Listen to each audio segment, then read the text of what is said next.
Hey guys, what's up? Welcome on Top Fishing Videos. I'm David. So you are in the right place if you like fishing and fishing videos. So before watching this one, don't forget to subscribe and tick the bell. So see you after this video. Now let's watch.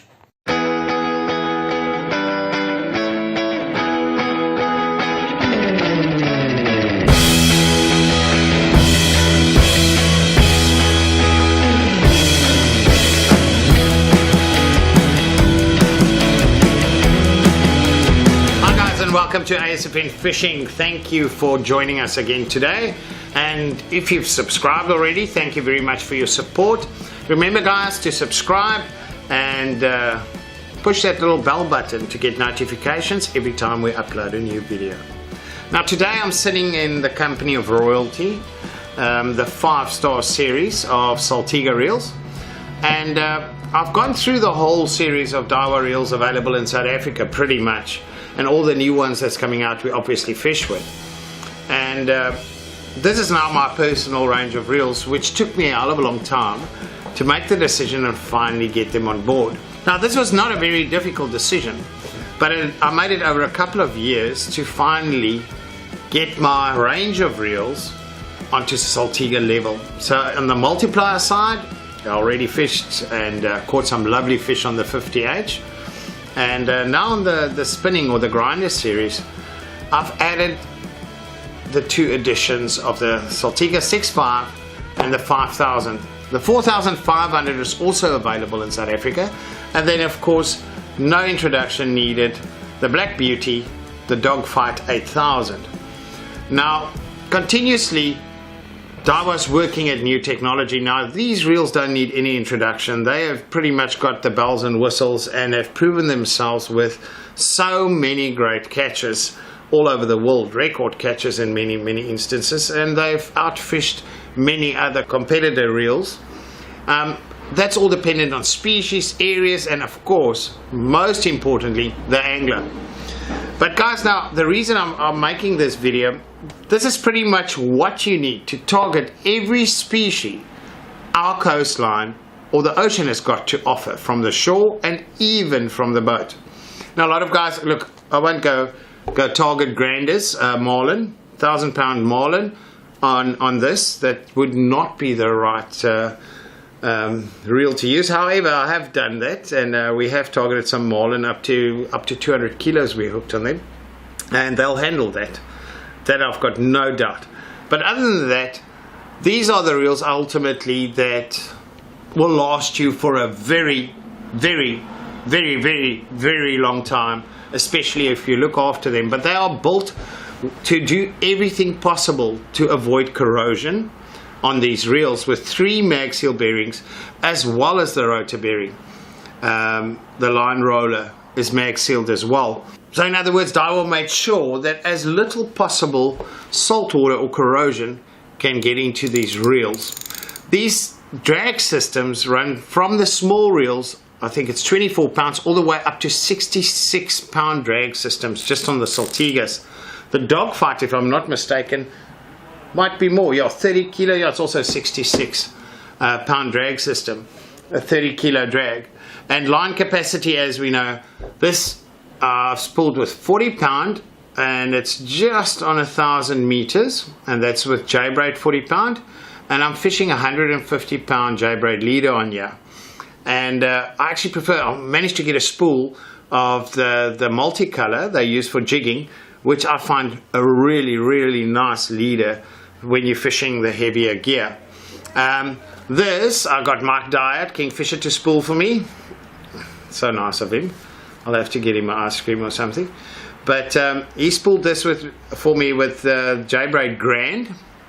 This is 30 pound, which is ideal. Look, J-braid's very underrated. So pretty much the 30 pound breaks, I think it's 44, 42 pounds. And for casting now, this reel with its drag system, this braid, you can get top distance using the medium heavy Grinder Elite, as well as the strength and abrasion on the 30 pound is phenomenal. I'll even fish over reef or in the reef for bigger fish with this setup. I'm quite confident to do that. Now this one I'm still spool. Maybe I should have spooled it today on the video. This I'm going to spool with 20 pound, the 5000. And this I'll match up with 12, 13 foot Saltus rods that we've got in South Africa available. Even the power slim rods, the 12 foot 6. This will work just fine. And 20 pound on here, even more distance. And with the smoothness of these drags, guys, you can actually go thinner on your braid because less chance of you getting that little snag when a fish is taking off at a hell of a speed. Let's just talk about the application and matching them up with rods. Now this specifically, I will put on my Daiwa Tournament 15 foot. Perfect matchup for all bigger fish, the sardine run.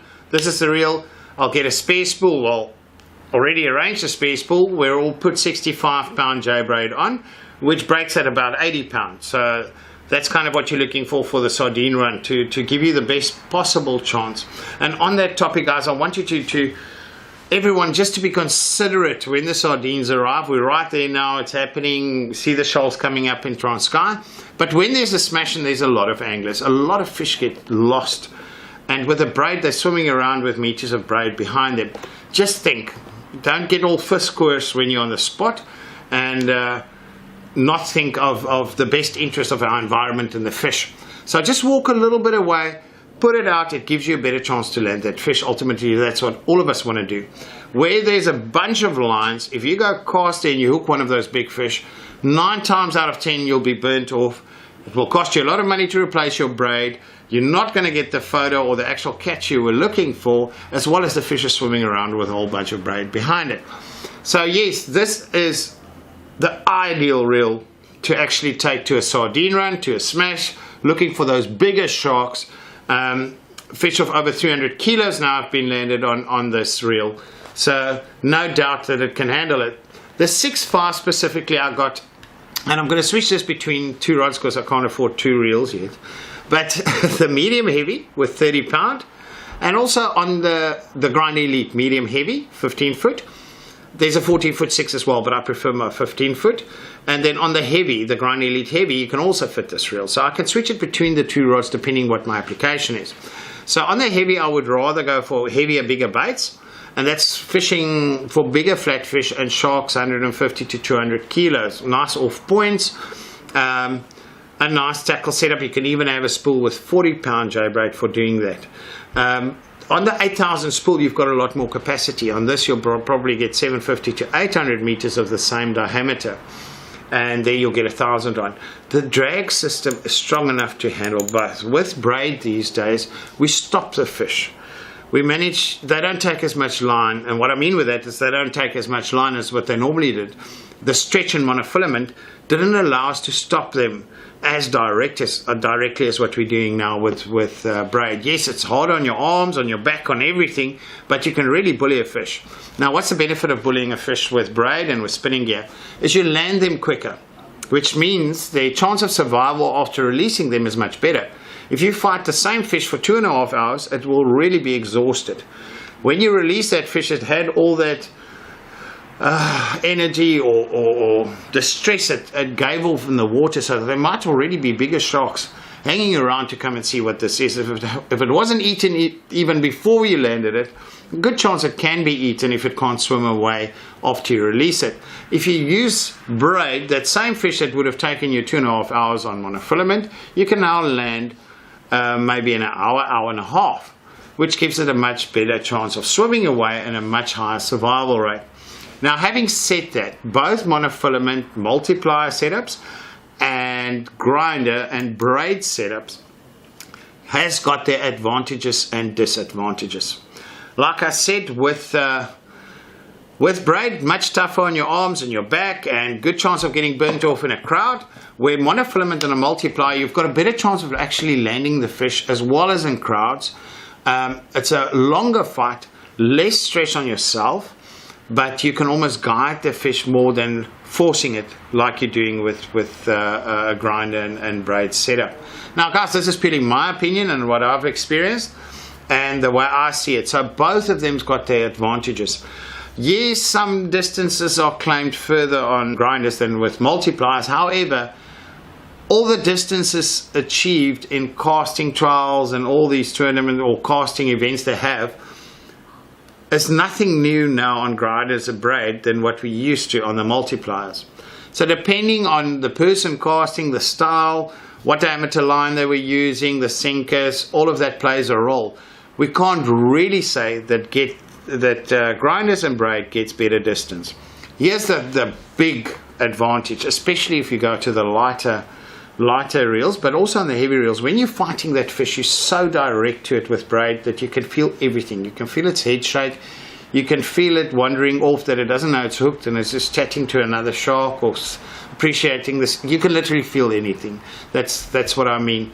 And even when the bite comes, a lot of your edible species, when targeting smaller species, are quite shy and quite clever in the way they bite. I mean, if we look, let's use bronze bream as an example. They're a great example where sometimes those bigger, over 4 kilo fish will just pick you up slightly like that. They're not going to hit you, swallow the bait necessarily and swim away. That does happen, don't get me wrong. But I've hooked them many times where you just feel that little bit, which I probably wouldn't have felt when I was using monofilament. The negative of that is a lot of times when you're new to braid, you strike too fast or too early. The fish is just testing that bait. It hasn't taken it properly. You're getting excited because the feeling and what you're feeling and experiencing is amplified because of braid, and you strike way too early, and sometimes or most of the times missing the fish. So that's something getting used to. You need to let your fish eat.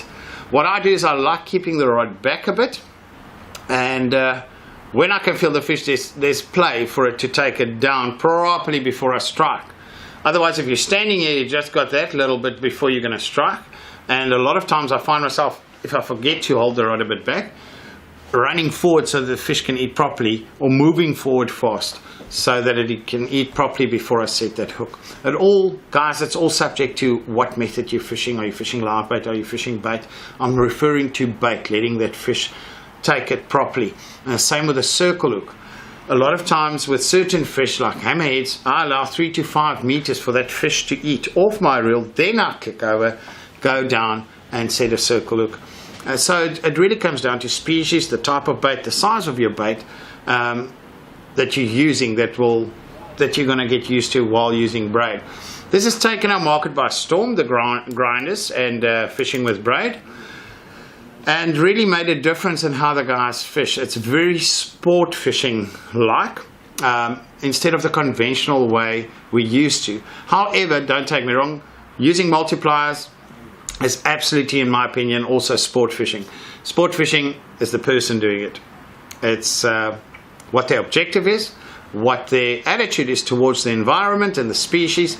Are they looking to actually release this fish? Look for the experience, share that experience with something as special as that species in the environment we live in. So that concludes sports fishing in my mind, or just a little bit of it. Maybe we'll do a video on that one day, but I mean, that's some of the discussions between hook and cook, as we used to refer to, and release orientated anglers. So yeah, back on the topic. This is the ultimate range of reels for me. I think there's no way to go higher than this. Maybe we'll add the 4,500 later, but it's very similar in size, just a smaller spool. So from there, smaller reels available, we'll switch to the 4,000 and 3,000 Saltus. Then you've pretty much got a full range that you can handle any fish that we've got on our coastline, and land them quite easily. So yeah, that's a bit of a chit chat about, more a brag session about my new range of reels, and also a bit of a chit chat with regards to grinders, fishing braid, and matching them up with what rod, what reel, and how to target, or what species you would target with what setup. A lot of people will ask us and send us the comments on what size is required. Now, just to give you guys an idea, this caliber of reel, and it all based on your budget, what you're shopping. The difference is you can buy the same size reel from 2,000 Rand up to Saltiga level.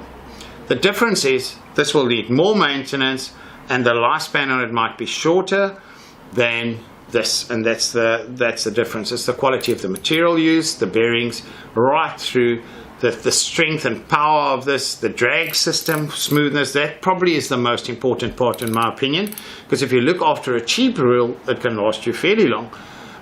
This obviously is a lot more robust, can handle a lot more punishment, but same thing, you would want to look after this reel.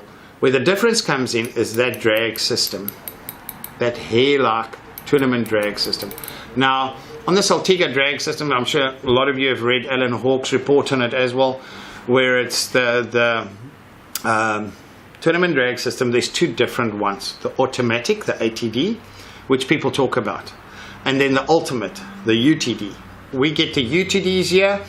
Apparently, if you read best you read Alan Hawke's report on it, it's pretty much the same thing. It's just naming conventions for different countries in the world, because automatic in some countries might mean something different, which they'll take literally. So a lot of us, like in South Africa, will receive ultimate tournament drag. You'll see the branding's different. A couple of little cosmetics like the ATDs are blue here, where the UTDs are the grey colour of the reel. Now, if that was a topic you wondered about, apparently it's all exactly the same thing. Same drag, nothing really, there's no real big difference to it. It's not that you've got a disadvantage. So going back to pricing of reels. Yes, this is a top end reel, and what this will do for me is I'll have all the confidence in the world when I hook anything. So with a 5,000 reel like this, say I put 20 pound or 30 pound braid on here, I will with confidence go target a fish up to 200 kilos with this. Where it can become a problem, I've got the drag to fight that. So that's how you're going to make your decision in selecting your braid. The 30 pound, you'll be able to tighten up more on that fish to pull it a bit harder. Even 40 pound, you can tighten up even more and pull it harder, so it won't take as much line. But if you fish thinner, and that's where your problem's going to come, if you fish a 20 pound line on you and it's a really big fish with a lot of stamina that's going to swim very far and it's going to need maybe 600 to 800 meters, you might not have that capacity on this reel, and that's where I'll go to a bigger reel. But I'll have the confidence to target a 200 kilo fish. I'll just make sure I fight it accordingly, and that's a whole new topic on its own. A smaller reel can also land bigger fish. It's not advised that you go to the sardine run or target 200-300 kilo fish with a small reel like this. That's why it's important to make sure you've got the right tackle, and that's pure consideration. With this, it's going to be a luck situation. But what I'm getting at, I'll stand on the beach in Transkei, I'll fish a bait and a honeycomb, or even on Zululand coast, you're fishing for maybe diamonds, which this reel will handle with ease, and a big 100 kilo honeycomb picture up. You have to change the way you're going to fight that fish, because the reel will be able to handle it. But if you're going to go target a 100 kilo honeycomb, this would not be the advice reel to use. So guys, yeah, just a bit of a chit chat and a brag session, like I said, about my new range, and I'll spool this up soon, probably this afternoon, and put that on video for you guys as well. Mike Dyer did this one for me quickly with the machine. Yeah, I can't wait. The sardine run is days away. It's happening, so I can't wait to put these reels to the test. After the sardine shoal was there in the day and the guys maybe pulled them out or they washed up, normally that night and even 2-3 nights after that, there'll be diamonds and maybe cob in the area. That's where I'll switch to the smaller reels. But when the smash is happening and those big sharks are around, that's when you pull out the Black Beauty. Alright. And when the game fish are around with shoals, which we didn't see much last year, in the parts with the sardine range, a lot of times you'll get them and there'll be some eastern little tunas, there'll be kuta, there'll be kingies. With the sardines, this reel is more than sufficient to actually handle that. But thank you for watching. I hope that shared a couple of interesting points. I tried to answer some of the questions we received, and use the opportunity to brag about my new range of reels. Thank you for watching. Remember to subscribe and also hit that little bell button up top to get notifications every time we put up a new video. Thanks guys.